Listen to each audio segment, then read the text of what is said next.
Di tengah daerah gurun yang gersang dan tandus, terdapat sebuah markas di mana Quenter dan Hapia bertugas.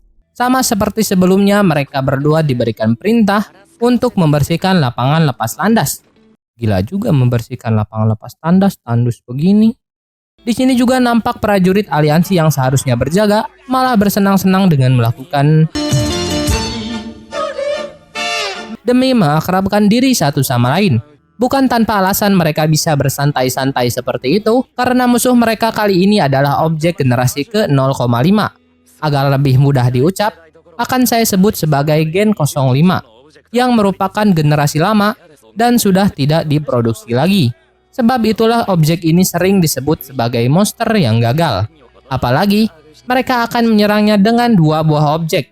Satu generasi pertama milik kerajaan berdaulat, dan satu lagi objek generasi kedua dari negeri intelijen. Itu bisa terjadi karena mereka sedang beraliansi dengan 4 negara besar melawan militer Oceania yang secara tiba-tiba memutuskan untuk bertempur. Di sisi lain, Hapia sedang menonton video seorang idol sekaligus pilot objek bernama Rush milik negara intelijen. Apalagi sekarang ini dia sedang bertugas di sini. Berdasarkan info dan foto yang beredar, elit ini memiliki aset yang fantastis dan bombastis, membuat mereka semakin bersemangat menjalani tugas. Di dalam markas, Flora menjelaskan bahwa gurun di Oceania telah menjadi sebuah hutan hijau dengan tumbuhan buatan di dalamnya. Ini bisa terjadi mulai dari beberapa tahun belakangan. Negara Oceania memiliki tujuan untuk membuat kota mewah juga pertambangan, dan dengan uang hasil daripada itu akan mereka gunakan untuk memakmurkan negaranya sendiri. Namun kenyataan tidak berjalan semestinya. Banyak penduduk lokal yang justru sangat menolak kebijakan dari pemerintahnya sendiri dengan berbagai macam alasan. Oleh karena itu, negara Oceania yang terkenal akan kediktatorannya ingin menyerang rakyatnya sendiri. Sebab inilah 4 negara aliansi dibentuk dan datang ke perbatasan untuk membantu penduduk lokal tersebut. Quenter dan Hapia yang berada di luar sedang berpatroli merasa heran karena pimpinan mereka di misi kali ini bukanlah seorang komandan militer, melainkan politikus berpangkat tinggi di kerajaan berdaulat, seorang anggota dewan bernama Pride. Saat ngobrol dengan Hapia, Quenter mendapatkan notifikasi pesan dari Melinda yang berkata kalau dia bosan selagi menunggu persiapan.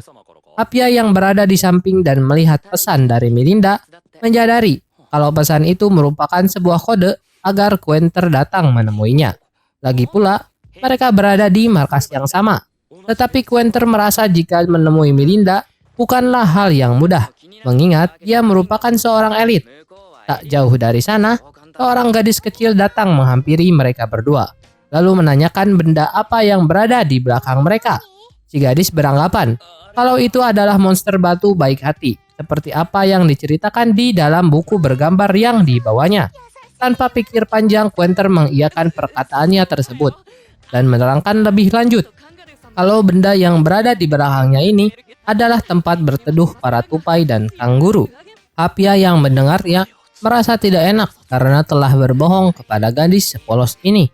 Namun Quenter menimpali dengan berkata, itu lebih baik daripada harus menyebut bahwa objek ini adalah senjata mematikan pemusnah massal yang akan digunakan untuk menghancurkan militer Oceania.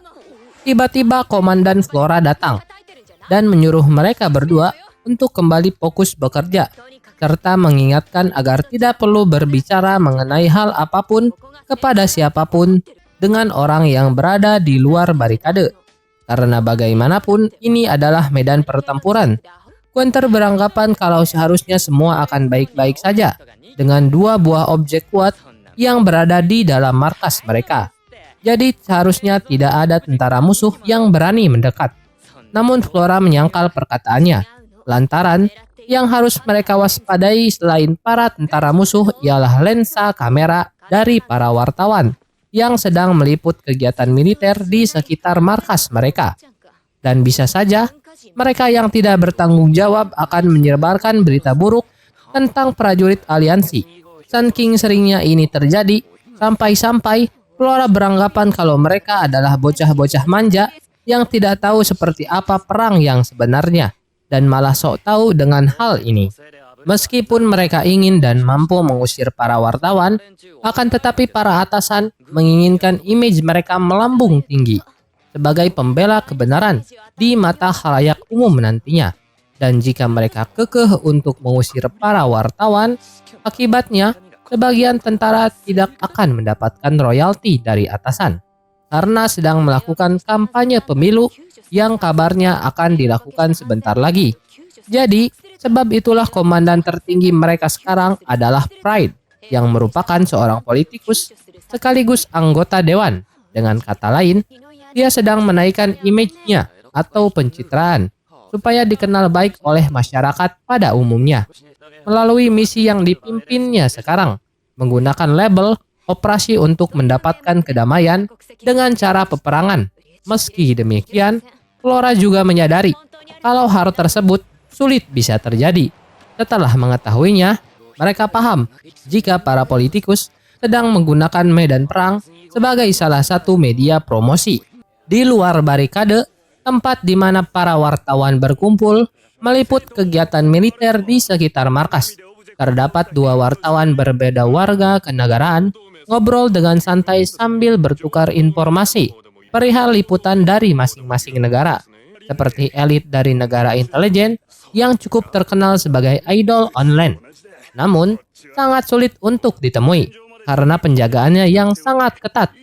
Tanpa disadari, ada seseorang di belakang sedang mengamati dan terlihat tidak menyukai keakraban mereka yang berbeda kewarganegaraan. Ketika mengendarai mobil, Apia terus saja meledek Quenter yang tidak peka terhadap perasaan Melinda. Meskipun begitu, Quenter tetap tidak mengerti apa maksudnya. Apia meneruskan, sepertinya kegiatan militer mereka akan berjalan dengan sangat lancar, aman, jaya, sentosa. Menurutnya, dengan keberadaan dua buah objek di mana yang salah satunya merupakan generasi terbaru, melawan sebuah objek lama yang bahkan sudah tidak lagi diproduksi, menjadikan mudah bagi mereka. Namun tentu saja, musuh yang sudah memperhitungkan hal tersebut tidak akan tinggal diam. Saat ini objek Gen 05 sudah disembunyikan di suatu tempat yang belum diketahui. Ada beberapa tempat yang diduga sebagai lokasi persembunyian musuh, yaitu di dekat pembangkit listrik tenaga air yang berada jauh di dalam hutan. Hal ini membuat mereka kerepotan, karena bagaimanapun, menyusuri hutan yang belum ada petanya bukanlah perkara mudah. Meski musuh hanya memiliki satu objek generasi lama, jika mereka tidak berhati-hati, satu tembakan senjata utama darinya saja sudah cukup untuk meluluh lantakan markas komando. Apalagi, pilot dari objek tersebut merupakan seorang diktator pimpinan negara dari Oseania. Ditambah, negara Oseania sangat tertutup, bahkan satelit yang mereka punya sampai tidak bisa menemukan keberadaan lokasi objeknya. Adapun, cara lain yang cukup efektif namun agak merepotkan, seperti menghancurkan tanaman satu persatu atau mengirim prajurit dalam regu kecil ke sana. Menyadari hal tersebut sangat merepotkan dan bisa saja tugas itu diserahkan kepada mereka. Membuat Hapia berpikir, lebih baik mereka bertemu dengan idol dari negara intelijen. Secara tiba-tiba,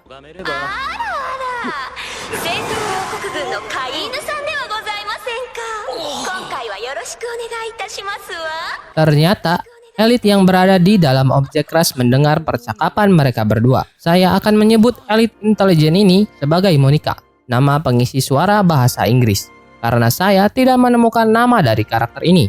Bila ada yang tahu, bisa tulis di kolom komentar. Kembali ke cerita. Mereka yang menyadari kalau itu suara Monica, elit dari objek intelijen, Quenter yang tidak ingin menyanyiakan kesempatan ini bertanya dengan antusias bahwa ada kabar kalau militer intelijen sedang membuat objek berbentuk manusia. Sembari tersenyum tipis, Monica menyangkal kabar yang mengada-ada seperti itu dan menyebutnya sebagai kebohongan yang jelek. Sebuah objek memerlukan pusat gravitasi yang tinggi, dan jika objek berbentuk manusia diciptakan, maka itu akan membuatnya sangat mudah jatuh. Quenter lanjut bertanya lagi tentang kebenaran objek keras yang memiliki power plug di dalamnya. Elytras menanggapi bahwa itu benar, karena lebih baik memiliki reaktor langsung di dalam daripada harus menghidupkan dan mematikannya dari luar. membuat objeknya memiliki mobilitas yang sangat tinggi sehingga dapat terus beroperasi selama 24 jam. Karena itulah teknisi mereka lebih sibuk dibandingkan tentaranya karena harus mengalihkan tenaganya ke dalam markas. Menyadari hal tersebut, Quenter bisa menebak kalau sistem yang digunakan objek rush sebagai pengisian menggunakan 2 arus. Namun, tidak dia sadari tadi, Melinda yang mendengar percakapan mereka berdua terlihat kesal karena Quenter nampak senang berbicara dengan elit dari objek lain. Setelah diberitahu oleh Hapia kalau Melinda bertingkah aneh sejak tadi, Quenter malah menanggapi jika mungkin Melinda sedang homesick. Tentu Melinda yang mendengarnya dibuat tambah marah, lalu memberikan efek kejut pada mobil yang dikendarai mereka berdua, yang membuatnya terbang tinggi. Tapi beruntung, mereka diselamatkan oleh objek rush dengan menggunakan salah satu fiturnya untuk menangkap mobil tersebut. Di tengah ketegangan, Monica justru meledek Melinda dengan berkata kalau itu tadi adalah cara yang jelek untuk mendapatkan kepercayaan para prajurit. Tentu saja perkataan tersebut membuat Melinda semakin kesal. Sedangkan di dalam markas komando, Dewan Pride menghubungi mereka, lalu menjelaskan dia yang telah terlibat di semua aspek industri peperangan dan berperan dalam menentukan seorang elit. Serta dengan adanya objek dan diplomasi yang meyakinkan, dia percaya bahwa masalah ini akan menjadi sangat mudah bagi mereka. Maka dari itu, Dewan Pride memberikan perintah untuk melakukan penyerangan sekarang juga. Setelah perintah penyerangan diberikan, 2 objek raksasa ini pun meluncur ke lapangan untuk melakukan tugasnya, yaitu menembak ke tempat musuh bersembunyi.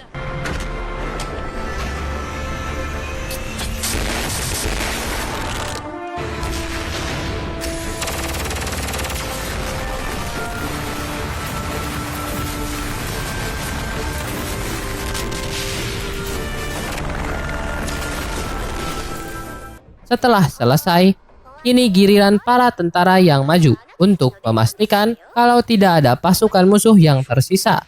Sesudah mendengar perintah tersebut, Quenter tahu kalau tugas ini diberikan kepada mereka agar para elit dapat beristirahat sejenak.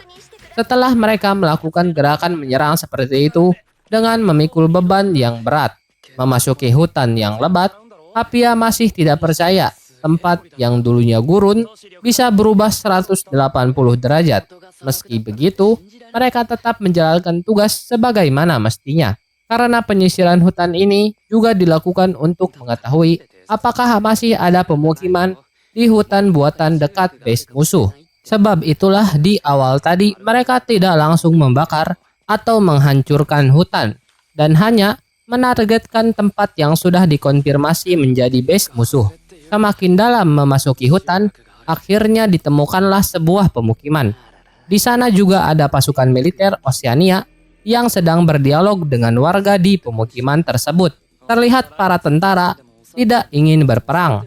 Hapia beranggapan mungkin mereka sedang menagih uang keamanan atau semacamnya kepada penduduk sekitar. Di keadaan seperti ini, mereka berdua tidak mungkin bisa mengalahkan sekelompok prajurit bersenjata tersebut. Quenter berkata, kalau sepertinya mereka akan baik-baik saja selama penduduk mau membayar uang keamanan kepada para tentara Oceania.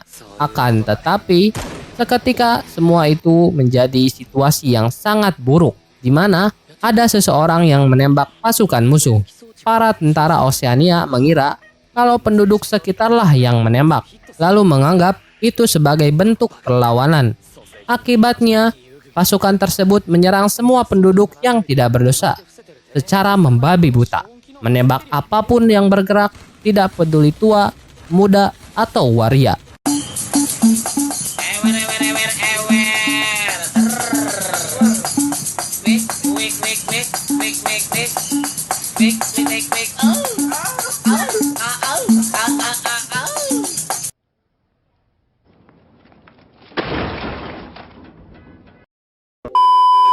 Quenter yang memantau keadaan di sekitar desa menemukan seorang anak kecil yang menjatuhkan buku. Mirip dengan buku yang dibawa anak kecil ketika ditemuinya di base camp tadi siang. Bukan tidak mungkin seluruh penduduk akan habis dibantai. Tanpa ragu, dia langsung merogoh beberapa bom di tas lalu dilempar ke dekat tentara Oceania. yang akan mereka kira sebagai serangan mortir atau peluru peledak. Sementara Apia beberapa tentara hanya dari satu sisi dengan maksud agar pasukan musuh berpikir jika ada sekelompok tentara bantuan yang memaksa mereka untuk mundur. Benar saja, tentara Oseania berpikir demikian, lalu bergerak mundur secara bertahap. Namun, si Bajingjong sniper menembak juga dari sisi yang berlawanan, membuat pasukan Oseania merasa mereka telah dikepung, sehingga tidak punya pilihan selain menyerang balik. Alhasil, pengalihan yang dibuat oleh Hapia dan Quenter terbuang sia-sia. Di saat musuh mulai menembak ke arah mereka, tanpa sengaja Quenter yang menunduk menjatuhkan ponselnya. Dan di saat yang bersamaan, Mirinda mengirim pesan padanya. Di dalam panasnya medan laga, dua sekawan ini masih berusaha memikirkan jalan keluar terbaik dari situasi yang berbahaya ini. Di saat-saat tegang seperti ini, tiba-tiba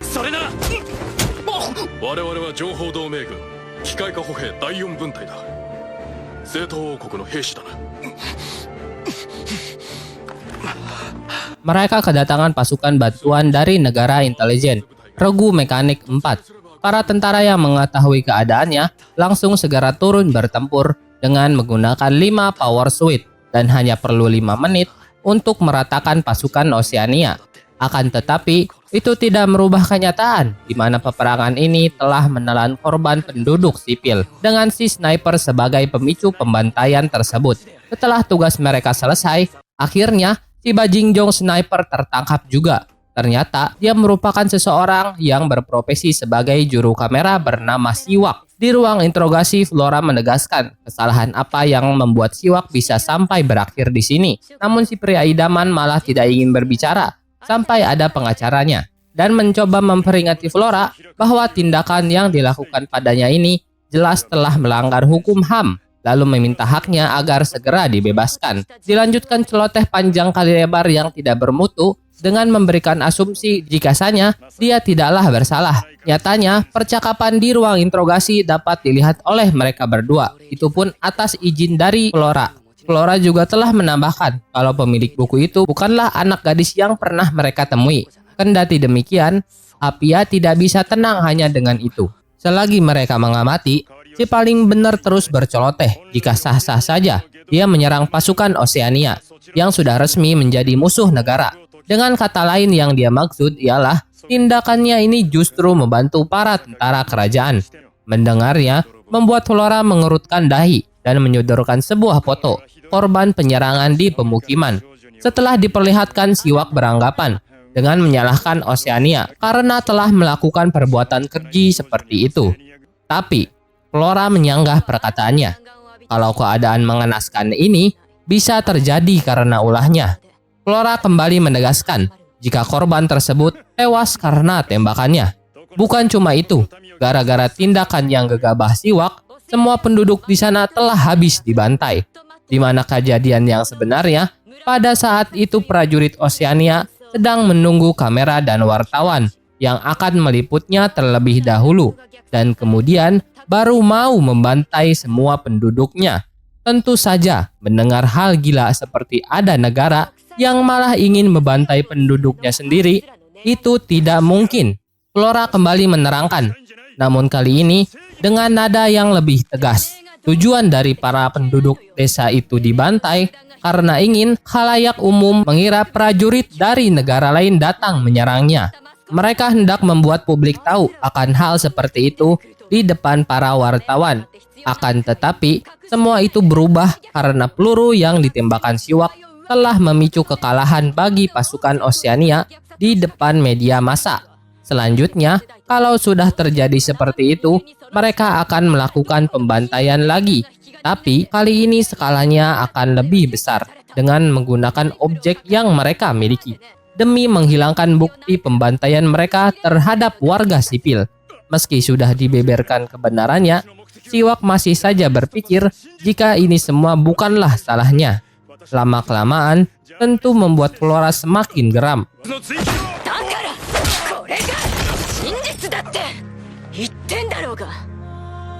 Flora meneruskan bahwa bagi pemimpin diktator di negara itu, nyawa penduduk desa tidaklah lebih dari seekor serangga. Dan bagi mereka, pembantaian itu ibarat bermain petasan saat acara festival. Karena itulah, militer kerajaan mencoba menjauhi para media, serta bertindak cermat sebelum pembantaian itu terjadi. Akan tetapi, berkat perbuatannya yang semena-mena membuat mereka harus menyusun ulang rencana dari awal. Sementara ini, telah terhitung korban perang dari aliansi mereka berjumlah sekitar 13.000 orang.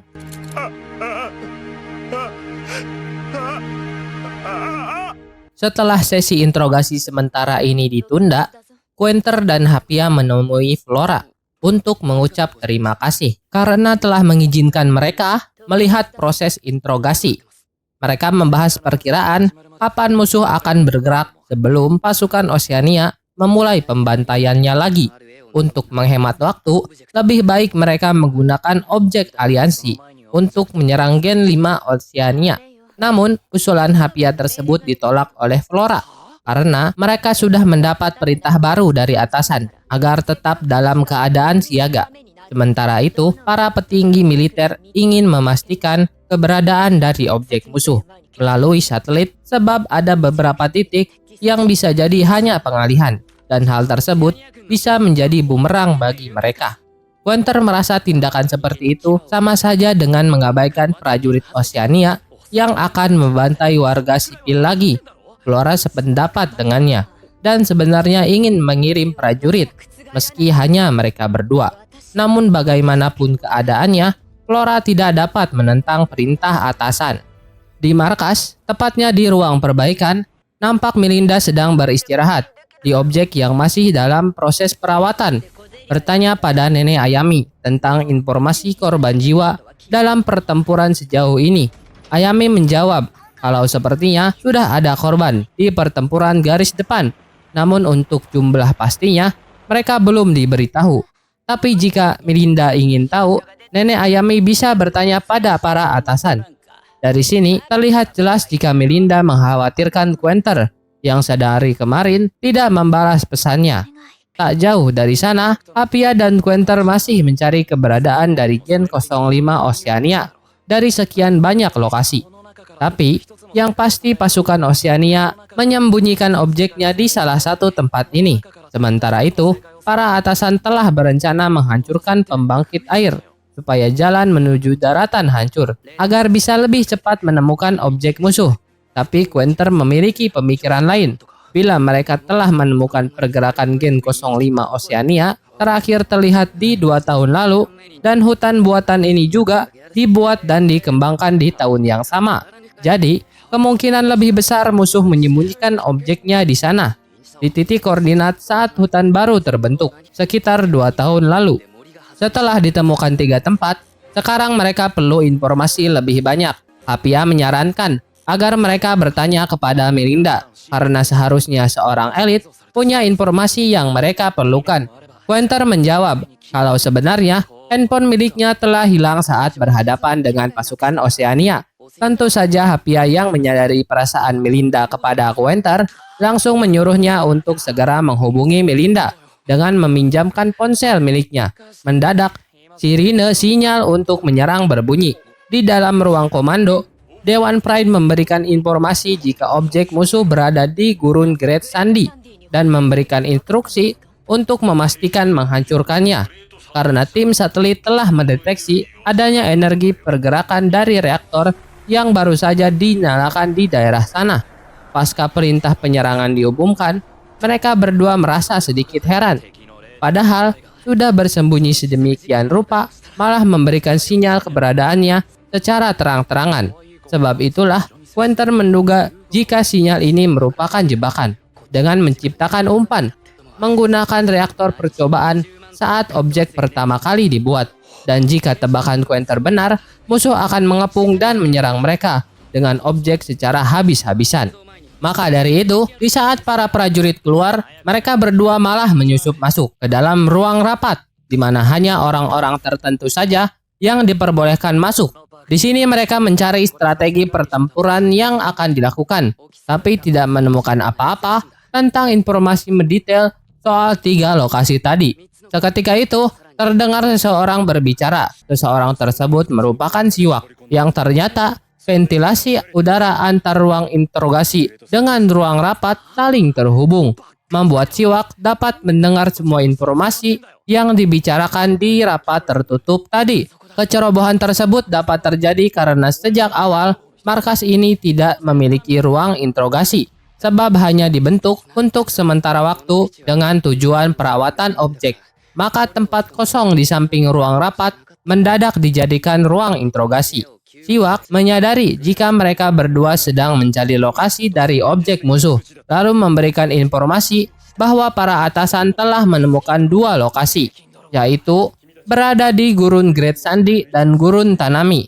Mereka juga sudah menentukan GG Sandy sebagai titik penyerangan, karena pembaca energi di GG Sandy lebih seperti energi dari objek. Sementara di Gurun Tanami memancarkan energi yang lebih rendah. Mereka jadi tambah yakin kalau yang berada di Gurun Great Sandy benar-benar sebuah jebakan yang akan berakibat fatal bagi mereka semua. Saat Hapia ingin mengabarkan dugaan mereka kepada Melinda, dia dihentikan oleh Quenter sebab mereka tidak boleh membuat Melinda membantah perintah demi perkiraan mereka yang belum ada kepastiannya. Maka dari itu, mereka sendirilah yang harus melakukannya. Sebelum mereka pergi, Siwak memintanya untuk ikut ke medan perang demi menebus kebodohannya serta dosanya. Karena bagaimanapun, semua kekacauan ini terjadi karena ulahnya. Quenter mengiyakan permintaannya tersebut. Namun tentu saja, dia tidak mungkin membawa orang yang akan mati di dalam medan pertempuran ini.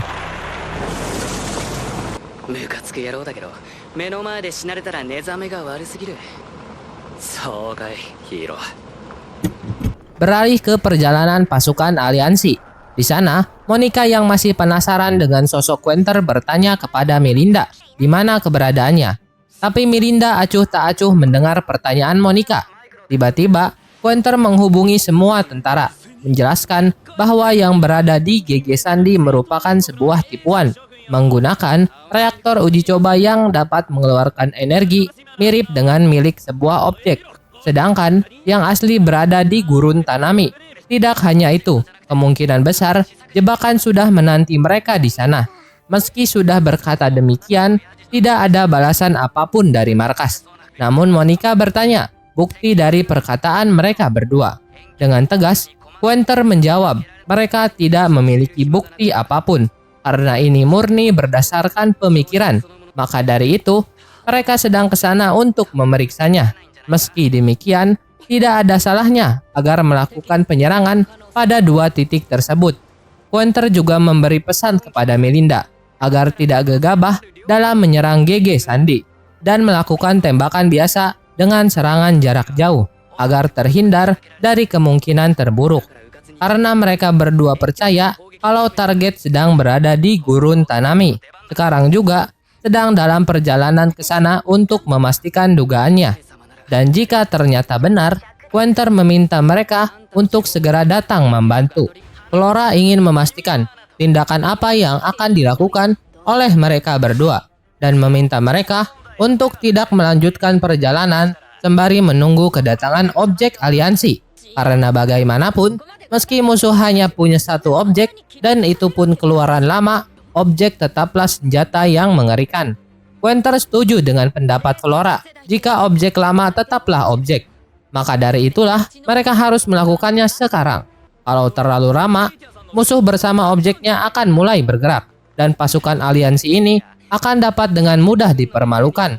Sebelum menutup telepon, mereka berdua membuat pernyataan bahwa tindakan mereka dilakukan berdasarkan keinginan sendiri. Jadi Flora tidak perlu bertanggung jawab atas kelakuan mereka. Scan berpindah ke tempat lain, di mana terlihat ruangan laboratorium. Di dalamnya, banyak anak-anak yang dijadikan subjek penelitian. Ternyata, ini merupakan fasilitas penelitian membuat seorang elit pilot objek yang dikepalai oleh Pride. Di sana, dia meminta stafnya mempercepat penelitian mereka, karena dalam waktu 3 tahun mendatang, dia telah merencanakan perang dengan skala besar. Di belakang, asistennya mengabarkan jika mereka telah menerima laporan dari pasukan Oceania. Pride heran karena laporannya datang lebih cepat dari apa yang dia kira. Akhirnya mereka berdua telah sampai di gurun Tanami yang telah berubah menjadi hutan belantara, dan tak butuh waktu lama bagi mereka untuk menemukan objek berdasarkan ledakan keras yang terdengar. Setelah didekati, tebakan mereka benar. Terlihat satu-satunya objek Gen 05 milik musuh mulai bergerak. Di punggung objek tersebut terdapat sebuah kabel yang masih tertancap pada slot pengisian daya. Ketika mereka masih mengamatinya, tiba-tiba objek menembakkan senjata meriam ke arah gunung yang tepat berada di belakang mereka. Apia mengira jika mereka sudah ketahuan, tapi Quenter merasa bila tembakannya itu terlalu asal. Jadi mungkin objek musuh hanya sedang melakukan pengujian pada akurasi tembakannya. Meski hanya uji coba, tembakan tersebut mampu membuat sebuah bukit berlubang. Setelah berpindah ke tempat yang lebih aman, mereka kembali mengamati Gen 05 yang sedang melakukan pemanasan mesin. Karena objek ini sudah 2 tahun lamanya tidak beroperasi lagi. Sebab mereka sudah melihat objek musuh benar-benar berada di sini, Quenter ingin segera menghubungi markas menggunakan alat komunikasi yang mereka bawa. Setelah terhubung, tanpa basa-basi Quenter langsung memberitahukan kepada seluruh pasukan aliansi jika mereka telah menemukan objek Oceania yang saat ini bersembunyi di gurun Tanami. Tentu saja, siaran dari Quenter sampai ke militer negara intelijen yang membuat komandan operasi tertarik kepadanya. Quenter meneruskan, kalau objek Gen 05 masih menggunakan teknologi lama sesuai dengan informasi yang mereka terima. Jadi, satu tembakan dari objek mereka sanggup untuk langsung menghancurkannya. Maka dari itu, dia izin meminta bantuan agar segera dikirim ke sini untuk menghadapi objek Oceania. Mendengarnya, Melinda ingin segera berangkat ke tempat Quenter berada. Namun ketika dia berbalik, Ketika berbalik, semua pasukan menerima perintah dari Pride dengan tidak mengizinkan siapapun untuk pergi sebagai bala bantuan ke gurun Tanami. Juga menuduh Quenter dan Hapia telah melanggar perintah serta mengarang berita. Tentu saja, Melinda yang mendengarnya menghiraukan perintah tersebut dan tetap melaju ke arah gurun Tanami. Tapi langkahnya harus terhenti lantaran dihadang oleh objek keras yang hendak menghentikan Melinda sebab telah menentang perintah atasan. Sebenarnya, Dewan Pride merupakan bagian dari kerajaan berdaulat, sehingga Monica yang seorang elit intelijen tidak memiliki alasan untuk mengikuti perintah Pride. Tapi dia yang saat ini lebih memilih mendengarkan perintahnya. Selain itu, ini menjadi kesempatan bagi Monica yang ingin bertarung melawan objek Baby Magnum milik kerajaan demi memastikan seberapa tangguh dirinya jika berhadapan dengan objek keras dari negara intelijen. Kembali pada Quenter dan Hapia yang masih mencoba menghubungi lagi pasukan aliansi karena sedari tadi sinyal mereka terkena jamming. Namun tiba-tiba Pride menghubungi mereka berdua. Secara jelas si Bajingjong ini berkata kalau mereka berdua telah menjadi penghalang bagi rencananya. Dia beranggapan di zaman ini peperangan telah menjadi hal yang lumrah dan objek telah menjadi standar di peperangan tersebut. Maka dari itu, Pride meminta mereka agar menyerah saja. Tentu Hapia yang tahu jika militer Oceania memiliki rencana untuk menyerang rakyatnya sendiri tidak akan menyerah begitu saja. Tapi si Bajingjong ini malah berkata, bila itu semua salah mereka berdua. Kalau keajaiban dari Quenter dan Hapia yang selalu berhasil mengalahkan objek terus terjadi, hasilnya akan bermunculan juga orang-orang yang akan mencoba hal yang sama, namun berakhir mengenaskan, yang bahkan dapat membuat para gerilyawan maupun teroris memiliki secercah harapan, karena Quenter dan Hapia dapat menghancurkan objek tanpa menggunakan objek. Dengan kata lain, Pride menginginkan mereka berdua gugur di sini akibat melawan objek. Dan jika itu terjadi, keajaiban yang mereka berdua buat telah sirna dan tidak akan ada orang yang berani melakukannya lagi. Mendengar celotehan tak bermutu membuat mereka muak, karena itu sama saja dengan membiarkan militer Oseania membantai rakyatnya sendiri, serta membuat negara yang memiliki objek terbanyak menjadi seperti memiliki segalanya. Dan memang itulah yang si Bajingjong ini harapkan. Akhirnya, Pride memperlihatkan watak aslinya dan sudah tidak peduli lagi pada mereka berdua. Lagi pula, objek Gen 05 itu akan membumi hanguskan desa dan berfokus menyerang objek aliansi yang sampai sekarang belum mengetahui lokasinya dengan pasti. Setelah itu, arus peperangan akan dikendalikan oleh objek lagi. Menyadari Pride sangat pede dengan rencananya, membuat Quenter dan Hapia bertaruh. Jika mereka kalah dari objek Gen 05, maka dunia ini akan menjadi miliknya. Namun apabila mereka menang melawan Gen 05, si Bajingjong akan dihajar mereka. Pride hanya tersenyum, lalu memutus komunikasi. Sesudahnya, mereka berdua mulai membuat rencana menghadapi objek Oseania. Akan tetapi, musuh telah menyadari keberadaan mereka berkat berita dari Pride dan mulai menyerang. Beruntung, tembakan tersebut meleset. Mengetahui kesempatan ini, Hapia mengajak Quenter untuk berlari menjauh sembari memikirkan rencananya. Tapi, Quenter memiliki pemikiran yang berbeda. Dia meminta Hapia menembakkan misilnya ke arah kolam lumpur di dekat objek Gen 05. Dengan begitu, lensa kamera menjadi tertutupi oleh lumpur dan memberi peluang bagi mereka untuk lari. Bukan lari pergi menjauh, melainkan berlari ke arah markas, karena musuh akan berpikir jika mereka kabur ke arah hutan. Maka dari itu, mereka bertindak sebaliknya. Benar saja, tak lama kemudian Gen 05 menembakkan meriamnya ke hutan, mengira mereka berada di sana. Sadar bahwa bantuan tidak akan datang, jadi mereka harus melakukan sesuatu sebelum keberadaan mereka kembali diketahui oleh objek Oseania. Dengan masuk ke gudang perbaikan, berharap menemukan prototipe dari Gen 05 yang bisa mereka gunakan sebagai senjata. Di dalam markas, sedari tadi, mereka tidak melihat aktivitas dari tentara musuh. Begitu pula di dalam gudang perbaikan. Saat memasuki gedung lebih dalam, ternyata semua tentara hangus tersengat listrik ketika menggunakan tegangan listrik tinggi supaya meningkatkan daya pada objek Gen 05. Tapi karena mekanismenya buruk, menghasilkan daya yang tidak stabil dan berakibat ledakan. Tapi berkat ini, mereka jadi tahu kelemahannya, yaitu kabel yang masih menempel dan terurai pada pengisian sumber tenaga daya Gen 05. Lalu dengan mengirim tegangan listrik tinggi pada objek musuh sekali lagi, bisa membuat reaktornya menjadi rusak.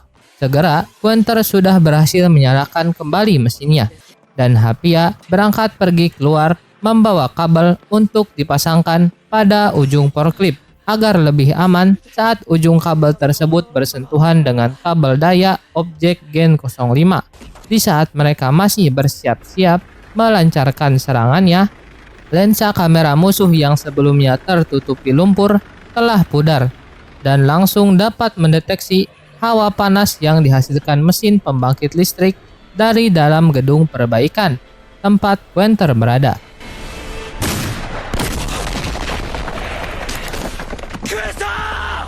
Hapia yang panik segera berlari menghampiri sahabatnya. Quenter selamat meski mendapat luka yang cukup serius, membuatnya tidak bisa bergerak. Menggunakan alat komunikasi, Quenter berkata dengan terbata-bata, meminta Hapia untuk segera kabur meninggalkannya. Namun kawan baik seperti Hapia tentu tidak akan membiarkan sahabatnya menyerah begitu saja.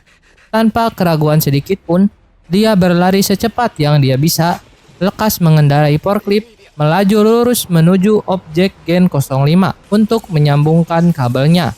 Namun sebelum usahanya berhasil, kabel yang menempel pada forklift tidak cukup panjang untuk menjangkau Gen 05, membuatnya terpental. Alhasil, memberikannya momentum untuk terhindar dari tembakan objek Oceania. Melihat dari kejauhan, Quenter mulai merasa jika usaha mereka akan sia-sia. Namun itu tidak membuatnya berhenti berpikir cara mengalahkan Gen 05. Dengan memperhatikan keadaan di sekitar, dia menyadari ada menara air, di mana air merupakan konduktor listrik yang sangat baik.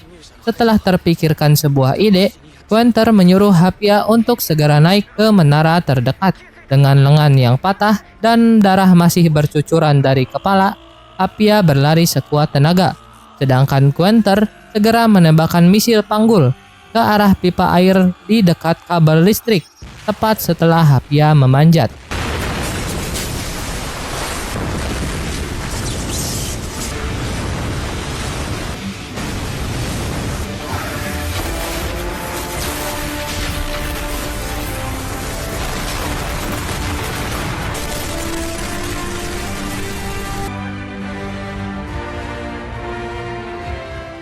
Di tempat lain, Flora telah menerima laporan dari tim satelit kalau ada sinyal di gurun Tanami akibat ledakan energi objek Gen 05, mengabarkan kepada seluruh pasukan aliansi bahwa kehancuran objek Oceania di gurun Tanami sudah dipastikan.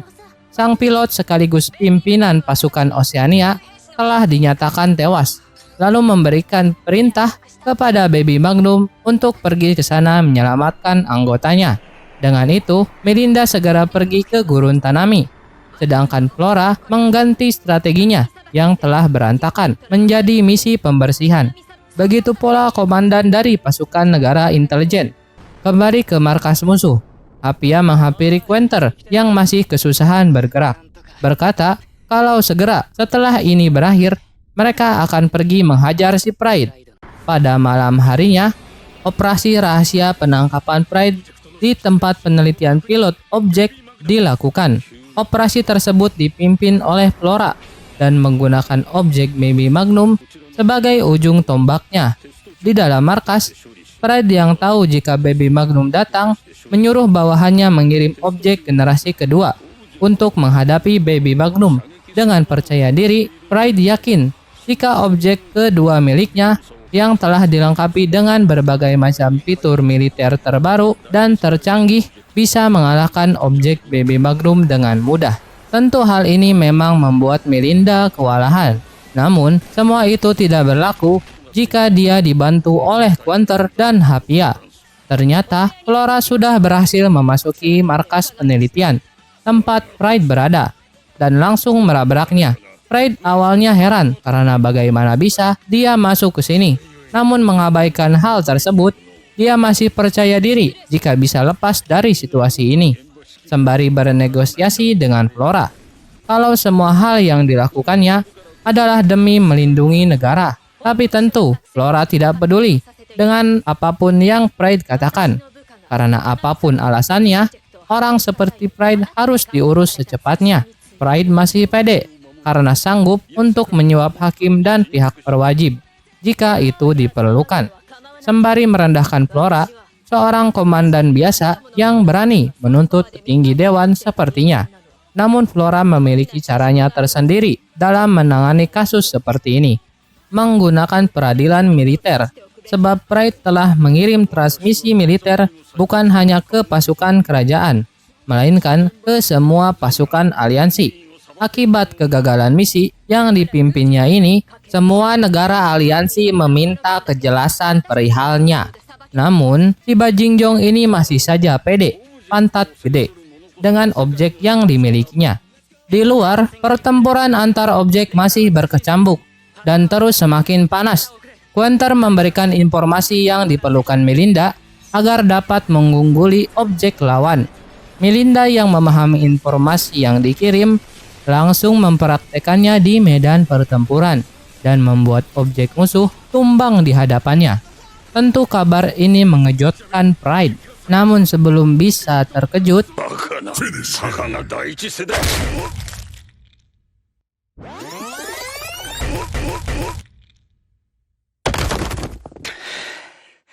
Fatality. Hapia menatapnya dengan kesal sembari berkata kalau merekalah yang menang dalam pertaruhan ini dan membawa Pride untuk ditahan dan diadili. 相棒の言う通りだ。さあ、一緒に来てもらうぜ。